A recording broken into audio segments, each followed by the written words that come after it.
This is an interview of Casey Luskin of the Discovery Institute on Fox News. In it, Casey butchers science, reality, and just flat-out lies through his teeth to support his primitive views.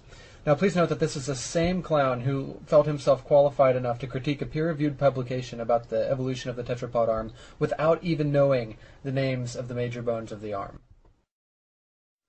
Welcome back. When a Texas Board of Education approved objections to evolution in textbooks, the fight over how to teach the subject, evolution, should have been over. But some textbooks are still getting it wrong, raising the question, should the board be stripped of its power to choose textbooks? Joining us right now from the Discovery Institute, an organization that has been heavily involved in the Texas case, is Casey Luskin. Good morning to you, Casey. Thanks for having me. Okay.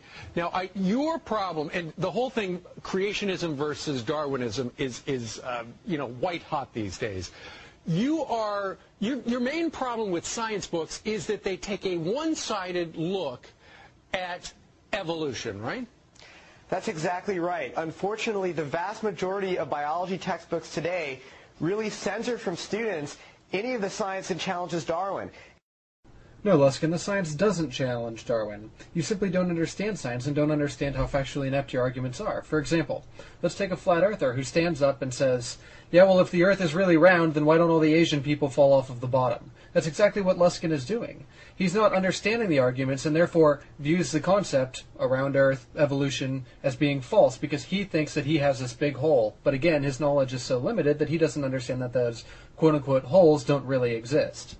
This is not about teaching creationism. This is simply about allowing students to hear about some of the evidence that challenges evolution as well as the evidence that supports it. Right, exactly. Now, and you told me during the break about 100% of the mainstream books get it wrong regarding evolution. And for instance, Haeckel's embryos, how do they get that wrong, all the books? Well, there are biology textbooks in use today that use these drawings of vertebrate embryos, things like chickens and cows and humans.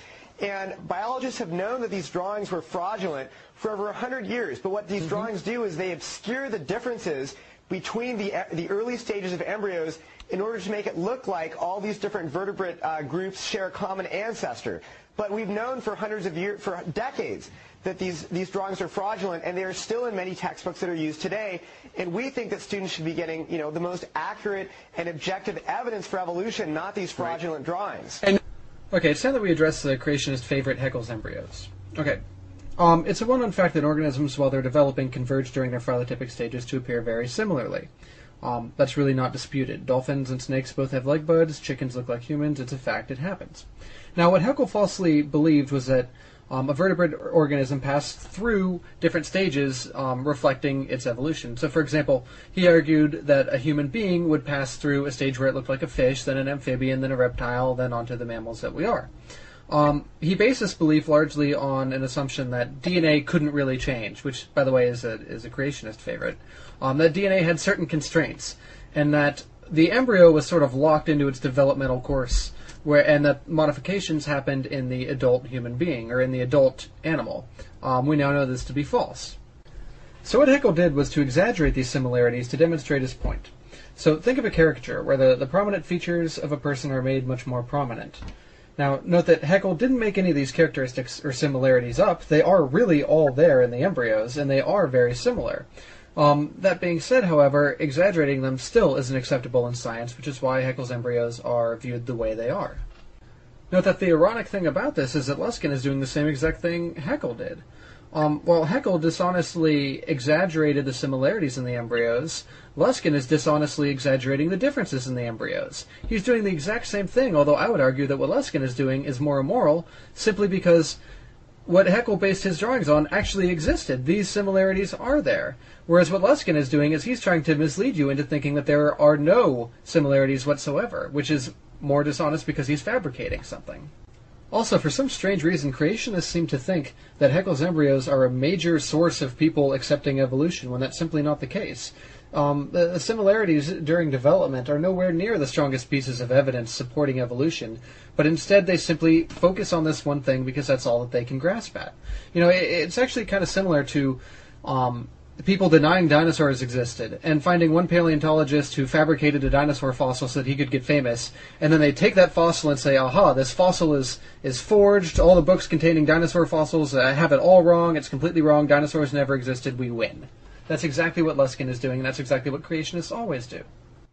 Another example is Darwin's Tree of Life. I mean, that's what I learned back in the day, but there are holes all punched through that as well.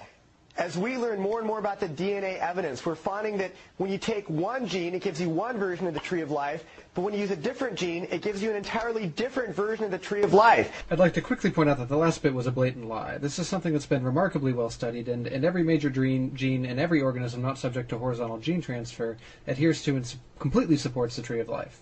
Now, everything from the molecules in your eye helping you see to even snake venom completely adheres to the Tree of Life and supports it. I'll touch more on this here in 1 second. I'll let Luskin finish. An article in the journal New Scientist recently said that the Tree of Life is being, quote, annihilated, unquote, by the new DNA evidence. And yet when we look at textbooks, they present the Tree of Life as if it's an unadulterated fact. Folks, this is a perfect example as to why exactly you cannot trust these people.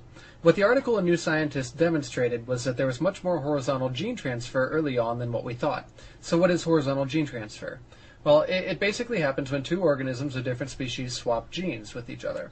This happens mostly in bacteria and lower-level organisms. It's actually one of the major problems with antibiotic resistance in the sense that we all have normal flora and bacteria in our intestinal tracts.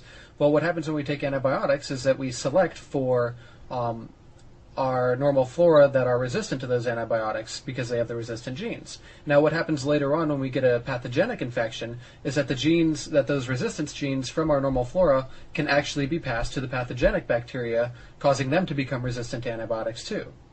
So what Casey Luskin is basically doing here is taking the example of New Scientist, which was that there's much more horizontal gene transfer in the lower Tree of Life than what we previously thought, and he's applying it to the entire tree, as if there's this murkying of the water between amphibians and reptiles and birds and mammals and things like that, which simply isn't the case. If anything, the article in New Scientist applied to the bottom 1/15th of the tree, where the remainder of the tree is perfectly intact. There is no horizontal gene transfer between larger organisms simply because that doesn't happen. Now, as far as why shouldn't that be included in the textbook, do you really think that it's appropriate to be telling a third grader, well, it's not really the Tree of Life, it's actually the web of life because there's much more horizontal gene transfer in far primitive organisms? No. Sorry, that's simply not appropriate. The Tree of Life is an appropriate description for the vast majority of the tree and for what's trying to be portrayed here. Luskin simply doesn't count on you being able to know that. So what it comes down to for you is 100%, near 100% of the textbooks get it wrong. You're not taking a side whether evolution is right or creationism right. You're just simply saying if the textbooks are going to be teaching evolution, get it right because everybody's getting it wrong. Well, we don't support the teaching of creationism, but we do support the teaching of good science. And the best science shows that there is a real scientific controversy over this. All right, Casey Luskin joining us from the Discovery Institute in Seattle. Casey, thank you very much. Thank you. There may be some sort of controversy in the land of dishonest troglodytes, but in the scientific community, there is no controversy, and there hasn't been for at least 100 years. Now, what gets me here the most is probably the hypocrisy. So, I mean, here we have a guy who's willing to go on the picture tube and tell lie after lie after lie and butcher science at the same time claiming to have the moral position and preserve science. I mean, even Holocaust deniers don't stoop to this level of hypocrisy. Casey Luskin of the Discovery Institute, ladies and gentlemen, give him a hand. And here it is, your moment of Zen.